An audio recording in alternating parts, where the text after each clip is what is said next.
مشاهدينا في كل مكان، رجعنا مع حضراتكم من جديد ولقاءاتنا الحواريه اللي بيسعدنا ويشرفنا يكون معانا فيها النهارده ضيف كريم وعزيز علينا جميعا، كابتن محمد رمضان الصغير نجم منتخب مصر والترسانه السابق. اهلا بحضرتك، شرفنا منورنا، دايما وجود حضرتك معانا اضافه لينا. والله الإضافة موجودة لي أنا، وأنا اللي بتشرف بوجودي مع حضرتك وفي القناة الجميلة بتاعتنا ديت، ومع المسؤولين في الإعداد وفي التحرير، أصدقاء كرام ومحترمين وليهم كل الاحترام والتقدير مع حضرتك طبعا. أشكرك كابتن محمد. طبعا النهارده لقاء مختلف، لقاء مميز، الوضع مختلف، بطولة كأس العالم، أكبر وأفضل وأغلى بطولة في العالم، هو الحدث العالمي الأكبر اللي بينتظره عشاق كرة القدم في كل مكان، هي بطولة كأس العالم. وكمان هذه البطولة بطولة مختلفة، سواء إقامتها في 3 دول، سواء كان عدد الدول اللي مشاركة فيها والمنتخبات اللي مشاركة فيها 48 منتخب، أحداث كثيرة، حفل افتتاح مبسط جدا قبل انطلاق فعاليات المباراة الأولى اللي جمعت المكسيك وجنوب أفريقيا.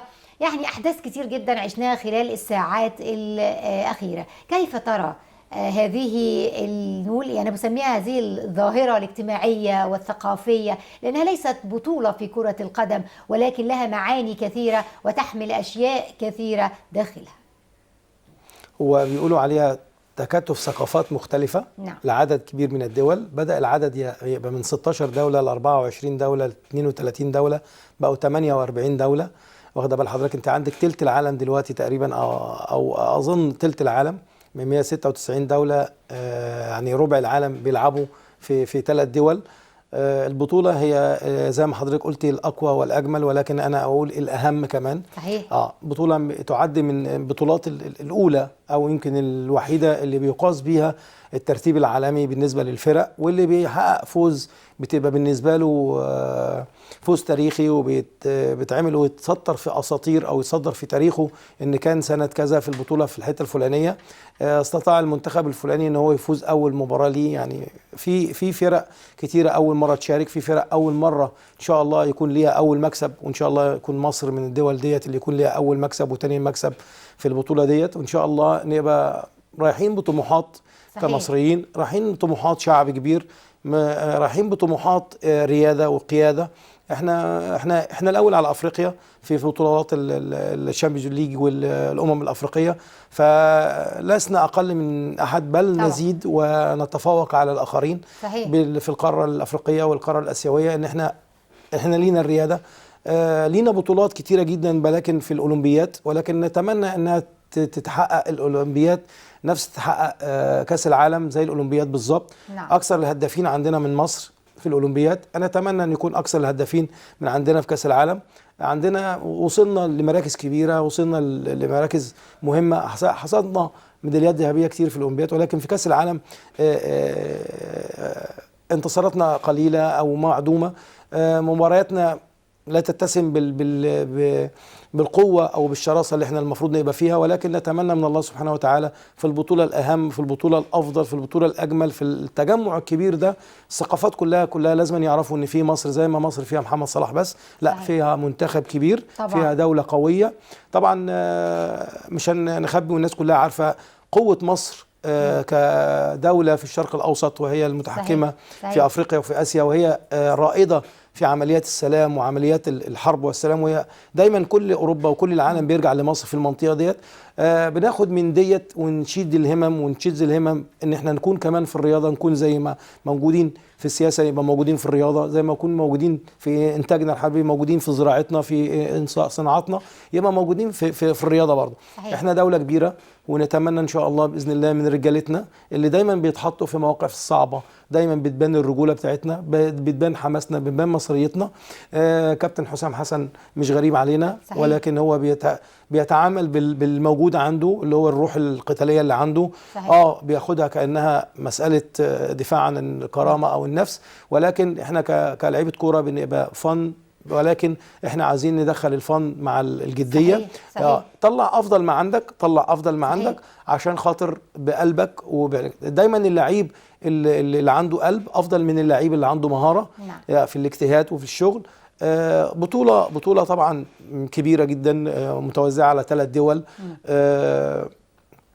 مش عارف هيبان هل دي خطأ او مش خطأ، ولكن اتعودنا اما نيجي نحسب او نحاسب او ندي رأي نستنى نشوف التجربة، هل التجربة دي ناجحة ولا مش ناجحة، ونشوف تتبعياتها ايه مع المجتمع العالمي، مع المجتمع الخاص بتاعنا احنا كمصريين. هل استفدنا من البطولة دي؟ صحيح. ولادنا استفادوا من البطولة ديت؟ لاعبتنا وصلت للحاجة اللي احنا كنا بنتمناها وفي العدد الكبير ده؟ حضرتك الدور الاولاني هيلعب في 16 فرقة هيمشوا، وفي 32 فرقة هيقعدوا. اما تيجي تحسبيها هتلاقي التلت هيمشي. في اول مرة تحصل ان اول وتاني وثمان توالت، 8 توالت، واخده بال حضرتك؟ فدي طبعا يعني بتفتح مساحه كبيره جدا لناس كتير جدا ومنتخبات كتيره جدا اول مره تصعد للدور الثاني. فده حافز، وممكن يكون حافز انك انت توصل للمباراه، لان في فرق بتلعب في 82 مثلا ايطاليا تلعب 3 تعادل، في الاخر خدت كاس العالم.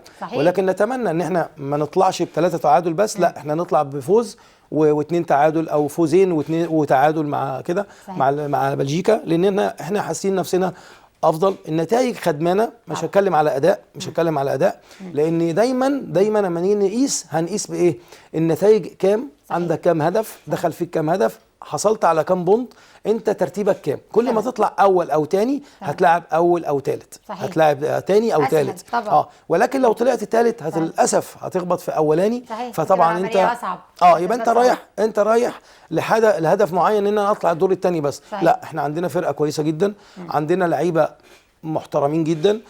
ولكن اللي ينقص اللعيبه بتوعنا احنا بس، دي وجهه نظري انا، الاحتكاك.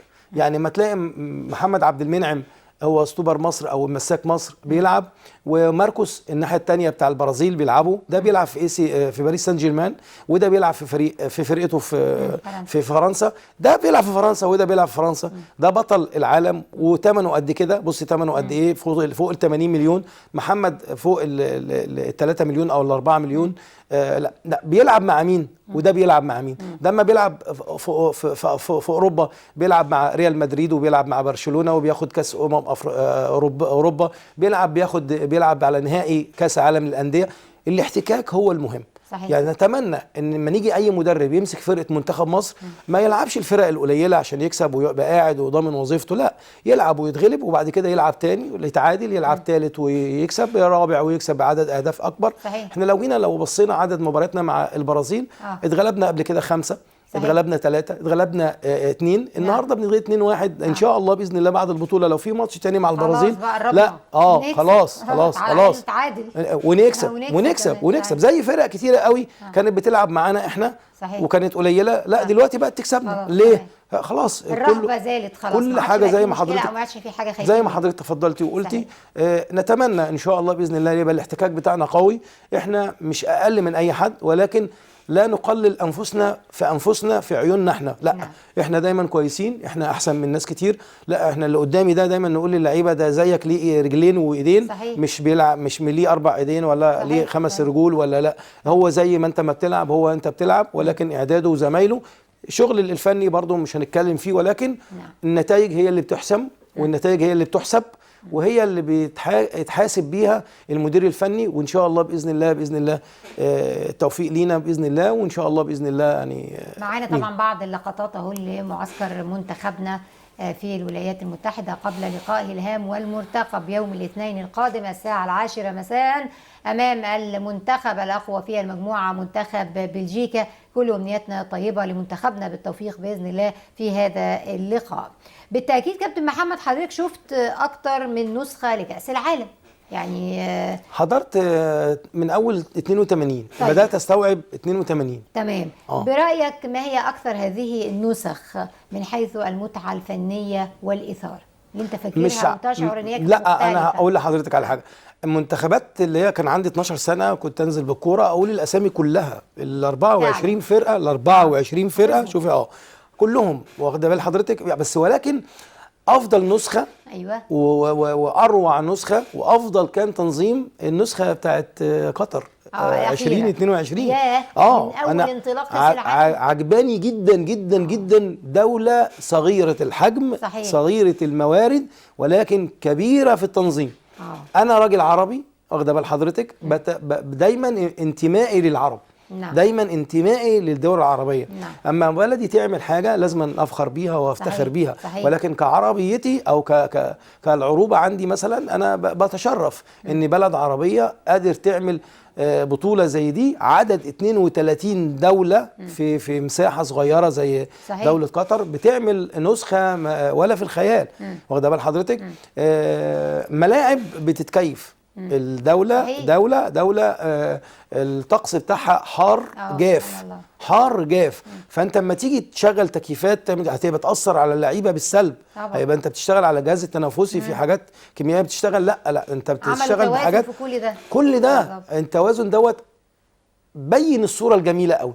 كل الناس كانت مسخرة إمكانيات البلد كلها عشان خاطر الكلام. هل قطر استفادت من هذا الحدث الكبير بقدر ما أنفقت وبقدر ما الملاعب اللي أعدتها وكل التجهيزات اللي حضرتها؟ طبعا استفادت لدرجة إن أنا عربي وبفخر إن البطولة كانت في قطر وخالدة في التاريخ. أنا بتكلم على وجهة نظري، ولكن مين اللي ترخها ومين اللي أرخها فيها مؤرخ اما تحصل قدامه ايه 10 أو 15 بطولة. ولكن انا بقول ان قطر هتبقى من افضل 3 نسخ واخده بال حضرتك موجودة في تاريخ تنظيم كاس العالم. صحيح. ده هيصعب الموقف على الولايات المتحدة والمكسيك وكندا ويجعل المقارنة صعبة، خاصة ان احنا شايفين في احداث كثيرة بتحدث خلال اليومين بس اللي فاتوا. من سرقات، لسه بنقول هاري كين الحذاء بتاعه اتسرق وفريق انجلترا، بنشوف بعض الحوادث العنف، يعني اشياء كثيرة حدثت. مشكلة التأشيرات اللي معظم الناس بتشتكي منها وشخصيات كبيرة، بدأت تظهر كثير من المشكلات في الفترات الأخيرة وبدأت تؤثر على سمعة هذه البطولة، واحنا لسه بنقول يا هادي في هذه البطولة. في أول يوم حضرتك تفضلتي وقلت الكلام ده، البطولة كلها بدأت في قطر وخلصت مفيش مشكلة.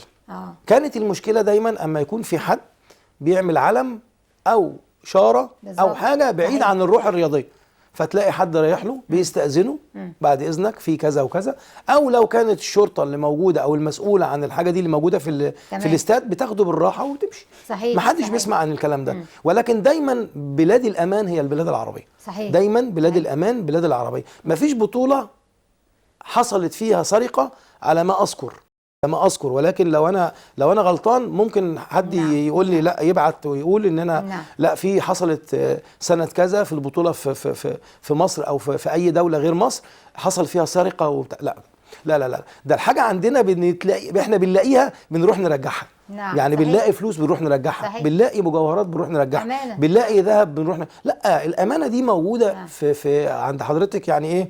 في عقيدتنا. صحيح. العقيدة اللي عندنا كعرب وكمسلمين.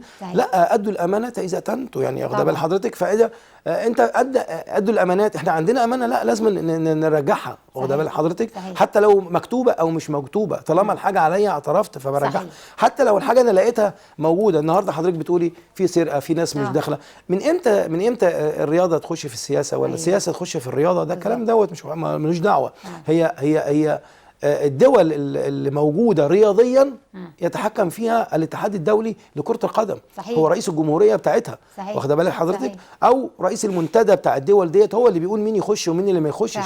اما دول تمنع دولة زي روسيا المرة اللي فاتت، ما تشاركش، وفي عدوان على دولة تانية، وفي دولة محتله دولة او في عدوان عليه. اشمعنى الكيل بمكيالين ده انا ما بحبوش وما بحبش اتكلم فيه. ولكن الرياضه للرياضيين، سمو الاخلاق بتيجي من الرياضه. صحيح.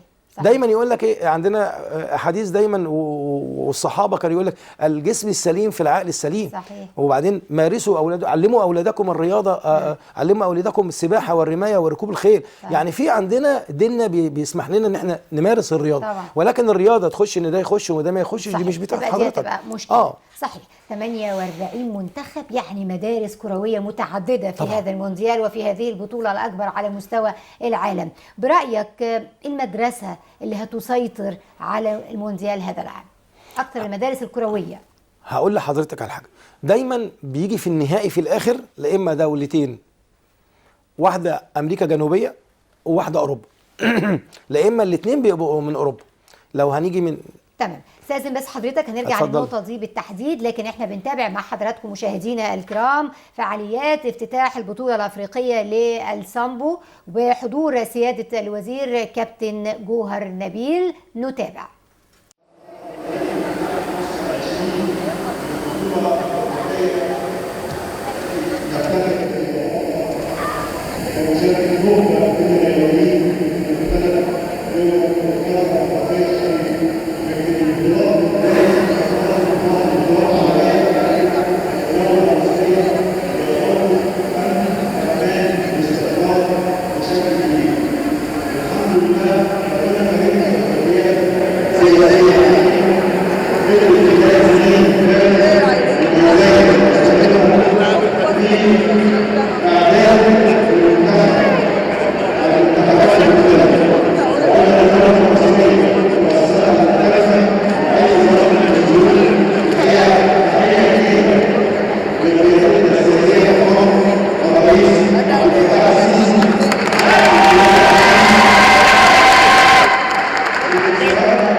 كل شكر لكم معالي وزير الشباب والرياضة. تابعنا مع حضراتكم مشاهدينا الكرام كلمة سيادة الوزير كابتن جوهر نبيل في افتتاح البطولة الأفريقية للسامبو، لكن عدنا مع حضراتكم من جديد مع ضيفنا الكريم اللي مشرفنا كابتن محمد رمضان الصغير نجم منتخب مصر ونادي الترسانة السابق، وكنا بنكلم حضرتك عن المدارس الكروية المتعددة اللي هنشوفها وهنتابعها في الكرنفال الكروي اللي أكيد كلنا بدأنا متابعته منذ أيام قليل. زي ما قلت لحضرتك قبل ما نطلع لسياده الوزير اللي انا دايما بهنيه وبشجعه من ضمن مشجعينه من ايام ما كان بيلعب كره يد في النادي الاهلي ومنتخب مصر، ولكن هو وزير شاطر داخل بقلب جميل. مش هقول بقى اللفظ اللي بيقولوا عليه ان هو بيشيل، لا بيعمل نظام. نعم. بيعمل نظام وبيعمل لوائح كويسه وفي ناس بتشتغل وهعمل لنفسه سيستم في الشغل. اتمنى انه يصير على على المنوال ده للاخر لحد ما يعمل خطته ويعمل نجاحه، وان شاء الله باذن الله تشمل كل دوت بالانتخابات اللي جايه للانديه، لان كل ده هيبان في الانتخابات بتاعت الانديه وباذن الله تفرز لنا افضل ما لديها. صحيح. نتكلم على كاس العالم. حضرتك دايما كنت بقول لحضرتك قبل المقطع ان دايما في النهائيات في البطولات لما تيجي تحسبيها دايما لا اما فرقه من اوروبا لا اما فرقه من امريكا الجنوبيه لا اما الفرقتين اللي بيلعبوا بعض من اوروبا. نعم. يعني لو جيتي تحسبيها تلاقي مثلا تقريبا 16 نسخه تقريبا او 17 18 نسخه. نعم. هتلاقي مثلا اوروبا واخده 10 مثلا، هتلاقي امريكا الجنوبيه اخرهم الارجنتين فازت في البطوله اللي فاتت بتاعت قطر. هتلاقي اوروجواي واخده مرتين، البرازيل واخده 5، الارجنتين واخده 3 مرات. دول اللي موجودين يعني زي ما انا بقول لحضرتك. اما اوروبا طبعا الباقي كله طبعا من اوروبا لان هم عددهم بيبقى اكتر ولكن هم دول المدرستين الاوروبيين. ولكن انا هقول لحضرتك على حاجه 82 اللي انا حضرتها زي ما انا قلت لحضرتك كان افضل عناصر في البرازيل، ولكن كانوا بيلعبوا الكوره الفن. ايوه. ما كانش فيه قوه. صحيح. ما كانش فيه لياقه بدنيه، ولكن كان بيعتمدوا على المهاره فقط. نعم. واخده بال حضرتك؟ كان عندهم فالدير الجون بتاعهم كان غير شعر كده، كان جون جميل، ولكن كان نقطه الضعف بالنسبه لهم. عملوا المدارس بتاعتهم في المدارس ديت وبداوا يطلعوا افضل حراس مرمى في العالم. تمام. واخده بال حضرتك؟ الاوروبيين دايما بيعتمدوا على الشغل العلمي قوي البحت التكتيكي اللي هو ايه، انا طول ما انا ما بيخشش فيا جون انا كويس.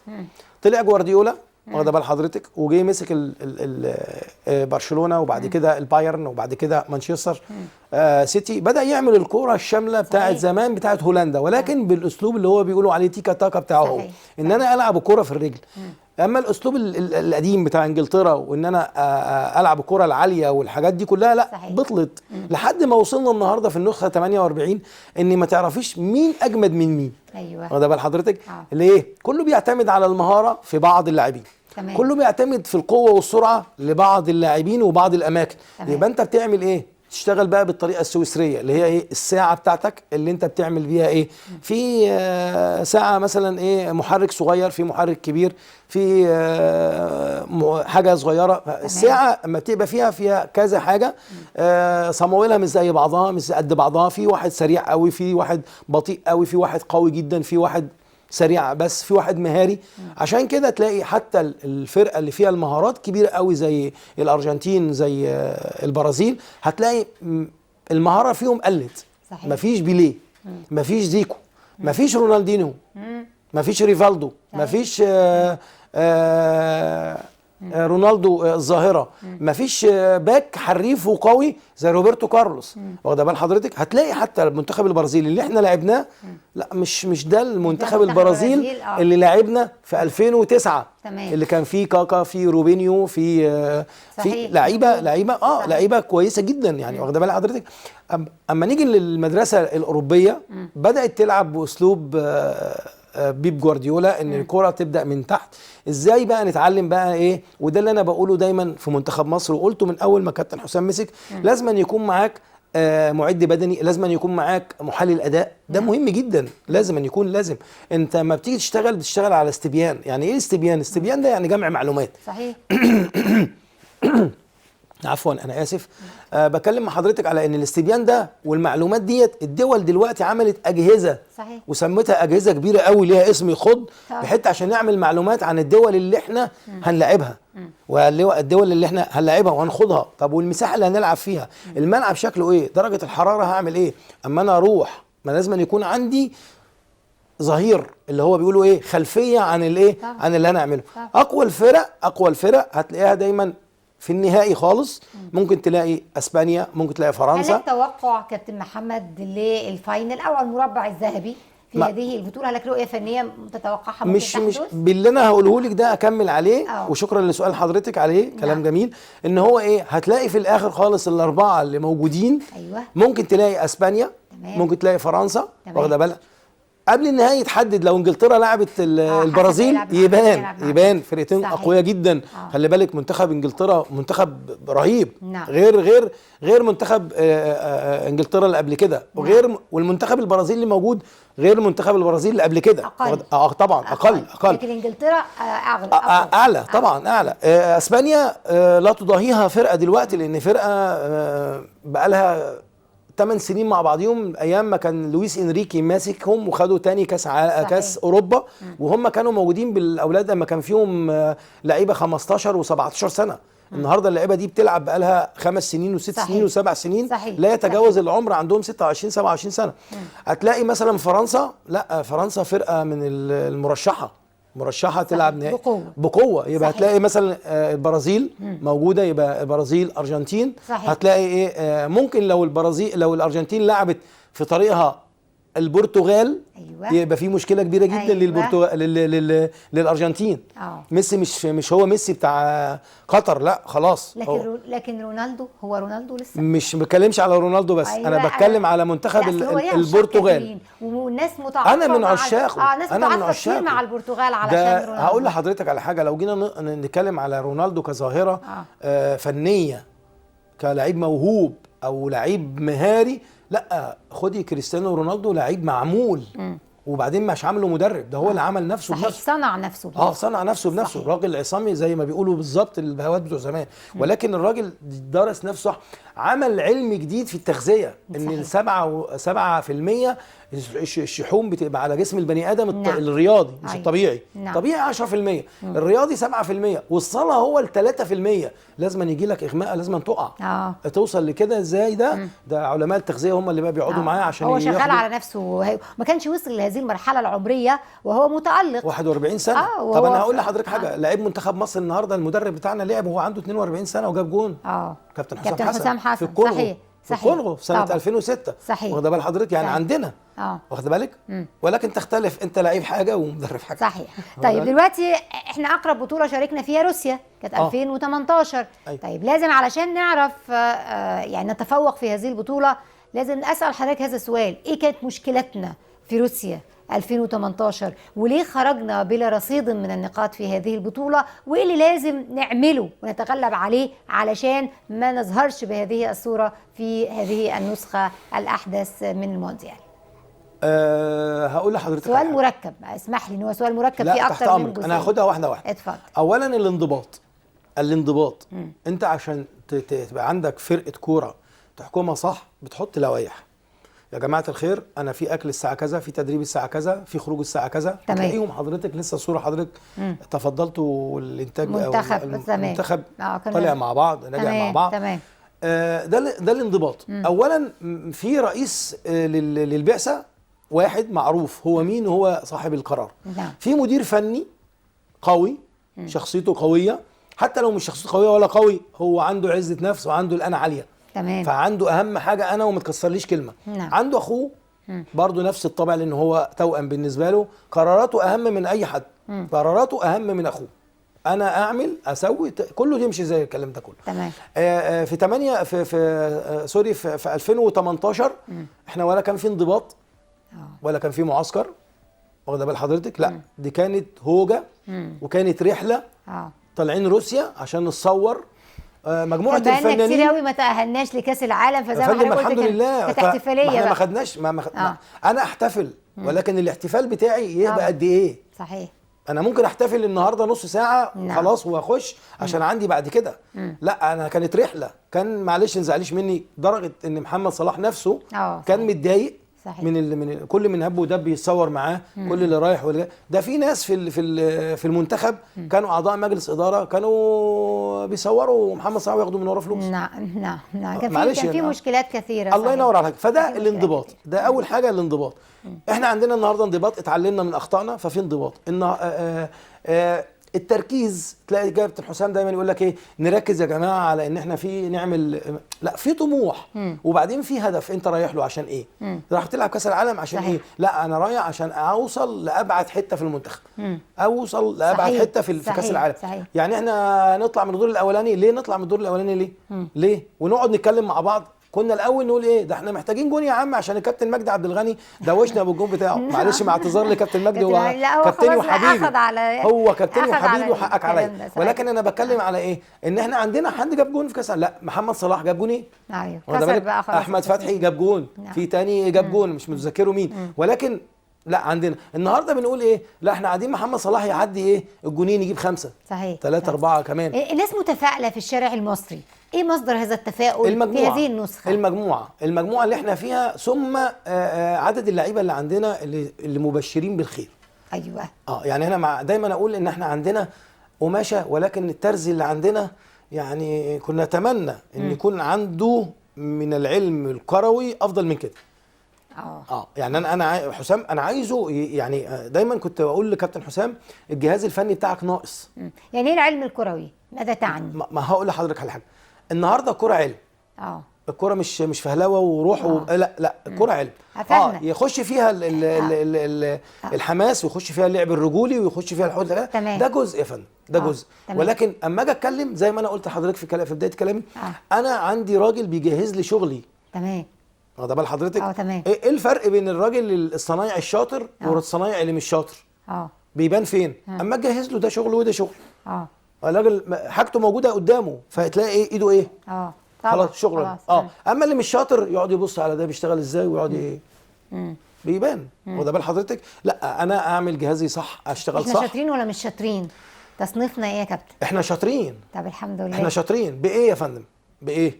بالروح القتاليه اللي عندنا، وروحنا كويسه. نوعيه اللعيبه اللي عندنا كويسه جدا. تمام. كويسه طبعا. التوليفه اللي محطوطه، ولكن يعيبها عدم وجود مصطفى محمد ومحمد شحاته. طب والمايسترو بتاع كل ده؟ هي ديت اللي انا عندي ليها تعليقات. هي دي اللي دايما بتكلم فيها. لان انا عندي التشبيه طبعا هيبقى غلط، ولكن انا مش هشبه بحد، ولكن عندي حد ماسك، واخده بال حضرتك؟ تمام. بحب. وعندي حد ماسك لا ده انت لو ما عملتش كده همشيك. تفرق. انا لما احبك هديلك. صحيح صحيح. ولكن انا حابب نفسي هنا في المنتخب ده. نعم. انا حابب نفسي ليه؟ عايز ابقى حاجه، عايز احقق، صحيح. عايز ابقى ليا، صحيح. ولكن انا مالي. مم.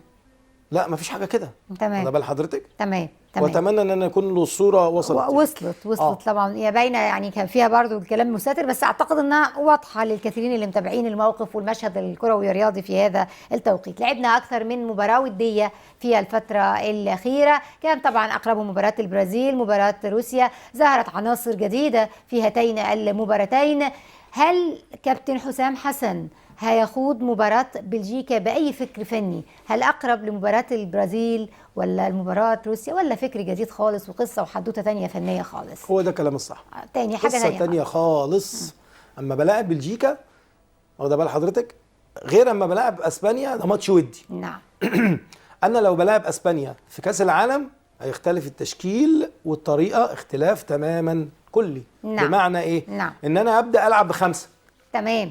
أبدأ ب5. تمام. يبقى أنا هل هبدأ بمحمد عبد المنعم جنب ربيعة أو ياسر؟ لأن خلاص أوكي خلاص حمدي فتحي تالت. خلاص كده برأيك ده؟ أنا لو لعبوا إيه؟ طب قولي التشكيل عشان الوقت ما ياخدناش بس، وإيه وما هقول لحضرتك. هقول لحضرتك جدا أعرف التشكيل. هيلعب شوبير ويلعب هاني. تمام. هاني والناحية التانية فتوح. تمام. واخد بال حضرتك؟ ماشي. 3 في القلب. تمام. فتحي قدامهم أو وراهم.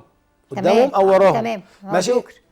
ما اظنش ان يبدا بمحمد عبد المنعم يجازف فيه. ماشي. واخد بال حضرتك؟ هيلعب بياسر وربيع. رامي ربيع. ايوه فندم. تمام. يلعب لان محمد عبد المنعم بدل واحد من الاثنين. تمام. هيلعب، يبقى كده لازم غصب عنه يلعب بمين؟ لو حتى حمدي فتحي هنا يلعب بمهند ومروان.